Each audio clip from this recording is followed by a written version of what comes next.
رشوت دیے بغیر کام نہ ہوتا ہو تو کیا رشتہ دے سکتے ہیں؟ ابے یہ ہمارا جو کمپوزر ہے نا رافع، یہ گڑبڑ کرتا ہے بہت لکھنے میں. رشوت کو رشتہ لکھ دیا اس نے، اس پہ بھی لگتا ہے شادی سوار ہو گئی ہے اس کے دماغ پہ.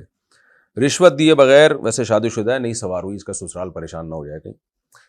لکھ اسی طریقے سے رہا ہے نا.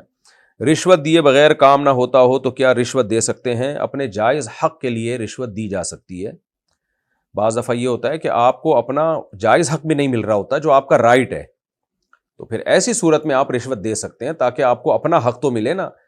تو دوسرے کا حق دبانے کے لیے رشوت دی نہیں جا سکتی. وہ جو آتا ہے نا کہ رشوت دینے والا لینے والا دونوں جہنمی ہیں، تو لینے والا تو بہرحال ہے، دینے والا اس صورت میں جہنمی ہے جب دوسرے کا حق دبانے کے لیے دے رہا ہو یا بلا وجہ دے رہا ہو. حکومتی کاموں میں بعض دفعہ کیا اکثر و بیشتر آپ کو آپ کا جائز حق بھی نہیں ملتا جب تک آپ رشوت نہ دیں. وہ اتنا کام لٹکا دیا جاتا ہے، تو ایسی صورت میں دینے کی اجازت ہے.